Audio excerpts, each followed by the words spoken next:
Introduction. Shoe Dog, a memoir by the creator of Nike, is Phil Knight's personal recount of his journey from selling shoes out of the trunk of his car to building one of the world's most influential and successful brands, Nike. The book offers a detailed and honest look into the challenges Knight faced, the risks he took, and the people who helped him along the way.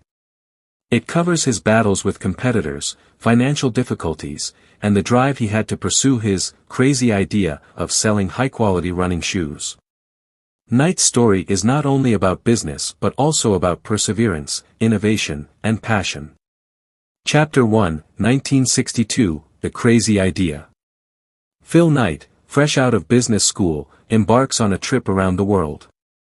While in Japan, he is inspired by the country's dedication to craftsmanship and quality.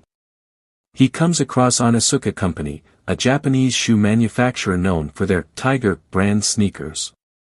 Knight believes these shoes could compete with the German brands dominating the American market. He pitches the idea of distributing the shoes in the US to Onitsuka and, surprisingly, they agree.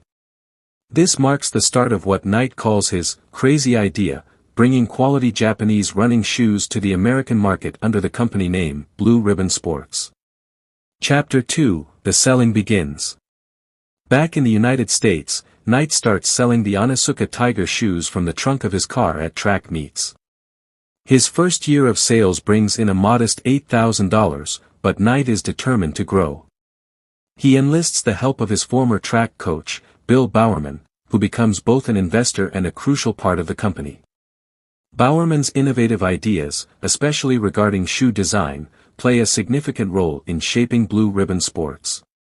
The partnership sets the stage for further growth, but Knight faces difficulties in keeping up with demand due to limited cash flow. Chapter 3, Struggles with Growth. As demand for the shoes increases, Knight realizes that he needs more capital to support his growing business. He faces numerous challenges with banks, as they see his venture as too risky to support. Despite the struggle, Knight manages to secure a small loan, which allows him to place larger orders with Onitsuka. At the same time, he hires Jeff Johnson, a passionate runner who becomes his first full-time employee.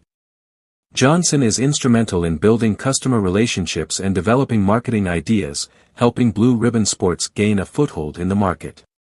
However, balancing rapid growth with limited financial resources continues to be a major issue. Chapter 4, A Brewing Tension with Onitsuka. By the late 1960s, Blue Ribbon Sports was doing well, but Knight started to sense trouble in his partnership with Onitsuka. The Japanese company begins to seek other distributors in the US, raising concerns that they might cut ties with Knight. To secure the future of his company, Knight and his team begin exploring the idea of creating their own line of shoes.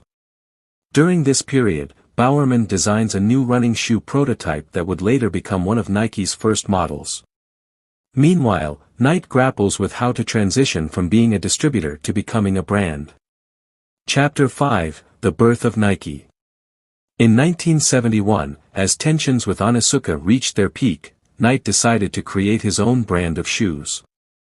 They came up with the name Nike, inspired by the Greek goddess of victory. Carolyn Davidson, a graphic design student, creates the iconic swoosh logo, which Knight initially is unsure about. Nevertheless, Nike becomes the new face of the company, and the first line of Nike shoes is produced. This transition is risky, as Knight is investing heavily in a brand that is yet to prove itself. Despite initial uncertainties, the gamble eventually pays off. Chapter 6, Challenges of Manufacturing and Branding. With the new Nike brand, Knight faces numerous manufacturing challenges. He partners with factories in Japan but struggles with quality control and production delays. Nike's first shoes include the Cortez, a design that becomes popular among runners and casual wearers alike. To market the brand, Johnson and Knight focus on building relationships with track coaches and athletes, using their endorsements to create credibility. Knight's hands-on approach, often dealing with minute details himself, helps establish Nike's reputation, but he continues to struggle with cash flow, as rapid growth puts pressure on the company's finances. Chapter 7, The Fight with Onitsuka. As Nike gains traction, Onitsuka sues Blue Ribbon Sports, claiming that the company has violated their distribution agreement. Nike countersues, arguing that Onitsuka tried to terminate their contract unfairly. This legal battle is a significant challenge for Nike, threatening the future of Nike. Eventually, a settlement is reached in favor of Blue Ribbon Sports, allowing them to continue with their own brand without interference.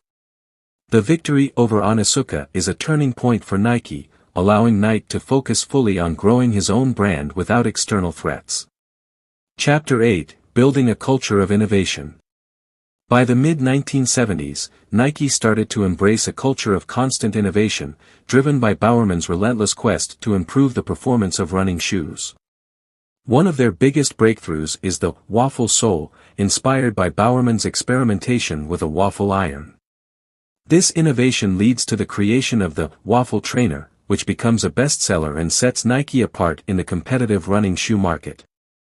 Nike's focus on innovation and athlete-centered design helps the brand build a loyal following, but the company's finances remain strained due to rapid growth and ongoing investment in new designs. Chapter 9: The Rise of Nike. As Nike continues to expand, Nike faces pressure to secure long-term financing. He decided to take the company public in 1980, which brought in a significant infusion of capital. The IPO helps Nike pay off debts and scale further, allowing Nike to focus on building a global brand. This move solidifies Nike's position in the market and provides a more stable financial foundation. During this time, the brand gains momentum, with athletes like Steve Prefontaine becoming key endorsers, embodying Nike's spirit of defiance and ambition. The company begins to shift from being a niche running brand to a mainstream athletic brand. Chapter 10: Challenges Beyond Business. Even as Nike becomes a global success, Nike reflects on the personal sacrifices he has made, including the strain on his family life. He talks about the loss of his son, Matthew, and the emotional toll it took on him. Despite the success, Nike acknowledges the price of building a billion-dollar company, including the constant stress and pressure to stay ahead of the competition. He emphasizes the importance of resilience, the support of his team, and the lessons learned from both failures and victories. Chapter 11: Legacy and Reflection. As the memoir concludes, Nike looks back on his journey with a sense of gratitude and humility. He reflects on the people who helped shape Nike, from Bowerman to his early employees who believed in the vision. Nike's story is not just about the triumph of Nike, but also about the challenges of entrepreneurship, the importance of taking risks, and the enduring belief in his crazy idea. He highlights that even after all the success, the drive to innovate and challenge the status quo remains at the heart of Nike's philosophy. Chapter 12: Expansion and Endorsements. In the 1980s, Nike continued to grow rapidly, and Nike recognized the importance of securing athlete endorsements to elevate the brand. The company focuses on expanding its product lines and entering new markets beyond running, including basketball and tennis. Nike's partnership with Michael Jordan to create the Air Jordan line marks a pivotal moment for the brand, turning it into a cultural phenomenon. This chapter details the risks and rewards of Nike's endorsement strategies and the importance of aligning the brand with star athletes. Chapter 13: Managing Competition and Market Shifts. During this time, Nike faces increased competition from brands like Reebok, which becomes a serious threat in the athletic shoe market. Nike emphasizes the need for constant adaptation and innovation to stay relevant. He introduces a corporate structure at Nike to manage its global expansion, which comes with its own challenges. The chapter also touches on the development of new marketing strategies, including powerful ad campaigns like Just Do It, which help to solidify Nike's brand identity in the minds of consumers worldwide. Chapter 14: Challenges in Global Expansion. With Nike's growing presence in international markets, the company encounters new challenges, including labor issues and criticism of working conditions in overseas factories. Nike addresses the controversies head-on, making efforts to improve factory conditions and transparency. He navigates the balance between maintaining low production costs and ensuring ethical practices, learning valuable lessons about corporate responsibility. This chapter reveals the complexities of global business and the scrutiny that comes with being a major brand. Chapter 15, Building a Legacy. As the book moves towards its conclusion, Knight reflects on Nike's transformation from a small startup to a global powerhouse. He shares his thoughts on leadership, the importance of empowering his team, and the decision to step back from the day-to-day operations of Nike. This chapter serves as a reflection on what it means to build a legacy and how Knight sees the future of Nike beyond his active role. Knight emphasizes the significance of staying true to the brand's core values, even as it evolves. Chapter 16, The Air Jordan Era and Market Dominance. In the 1980s, Nike's partnership with Michael Jordan became a game-changer for the company. The creation of the Air Jordan line brings unprecedented success and transforms Nike's image into a symbol of performance and style. The deal with Jordan was risky at first, as he was a rookie in the NBA, but it pays off handsomely, making Nike a cultural icon. The Air Jordan success solidifies Nike's position as a leader in the basketball shoe market, allowing it to dominate in an area that was previously controlled by competitors like Converse and Adidas. This chapter highlights the importance of strategic partnerships and the role of celebrity endorsements in driving brand recognition and sales. Chapter 17, The Struggle with Reebok and Competition. In the mid-1980s, Nike faced serious competition from Reebok, which surpassed Nike in the US market, particularly in the aerobics category. Reebok's focus on fashion-forward designs and casual wear appeals to consumers, forcing Nike to rethink its strategy. Phil Knight and his team decide to double down on innovation and performance, focusing on new technologies like the Air Max cushioning system and expanding the reach of their running and athletic lines. This chapter captures the pressure Knight faces to maintain Nike's market share while staying true to the company's commitment to performance and athleticism. Chapter 18, The Just Do It campaign. As Nike fights to regain its market dominance, the company launches the Just Do It campaign in 1988. The slogan became one of the most recognizable and successful marketing campaigns in history, helping to revitalize the brand and appeal to a new generation of athletes and fitness enthusiasts. The campaign emphasizes the emotional connection between athletes and their personal goals, resonating deeply with consumers. This chapter details the creative process behind the campaign and its impact on Nike's resurgence in the market, highlighting the importance of powerful storytelling in branding. Chapter 19, Going Public and Financial Challenges. Nike's growth throughout the 1980s led to the decision to take the company public, allowing it to secure more capital and further expand. While the IPO is a major success and provides the company with the financial stability it needs, Knight discusses the challenges that come with being a publicly traded company.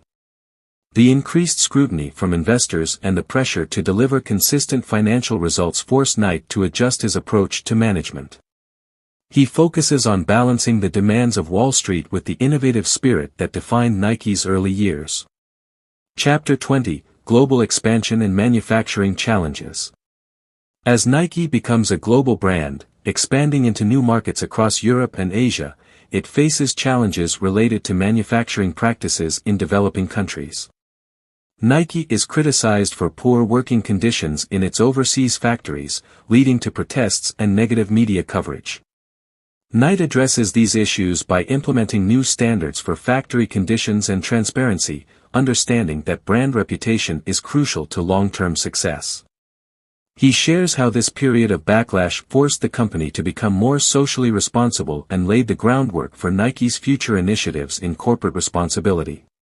Chapter 21, The Tragedy of Loss. During this time, Knight faces significant personal challenges, including the loss of his son Matthew in a tragic scuba diving accident. The chapter delves into the profound impact this loss has on Knight, both personally and professionally. It brings a sense of introspection as Knight reflects on the sacrifices he has made for the business and the toll it has taken on his family life. Despite the immense pain, he finds solace in the support of his family and the Nike community, using this period to contemplate the purpose and legacy of Nike beyond its commercial success. Chapter 22, A Leader's Transition. As the new millennium approaches, Knight begins to transition out of his day-to-day role at Nike, handing over leadership to a new generation of executives. He recognizes the importance of allowing fresh ideas and new leadership to guide the company into the future. However, stepping back is not easy for him, as he remains deeply invested in the brand he built from the ground up. This chapter explores Knight's reflections on leadership, the qualities he believes are essential for running a company like Nike, and his thoughts on what the brand means to him personally. Chapter 23, Reflections and Looking Forward. In the final chapter, Knight reflects on the incredible journey of building Nike, from selling shoes out of the trunk of his car to leading a global brand known around the world. He expresses gratitude for the people who believed in his vision, including his early employees, coaches, and partners who contributed to Nike's success. Knight shares his insights on entrepreneurship, emphasizing the importance of passion, perseverance, and the willingness to take risks. He admits that while there were countless challenges along the way, the sense of purpose and fulfillment he derived from pursuing his crazy idea made it all worth it. Conclusion of the journey. Phil Knight closes the memoir with a sense of peace, knowing that Nike's future is secure and that its mission to inspire athletes worldwide will continue. He acknowledges that Nike's journey is a story of resilience and innovation, built on the belief that a single, crazy idea can change the world. His reflections offer inspiration for aspiring entrepreneurs, showing that success often comes through embracing uncertainty and never giving up on one's vision.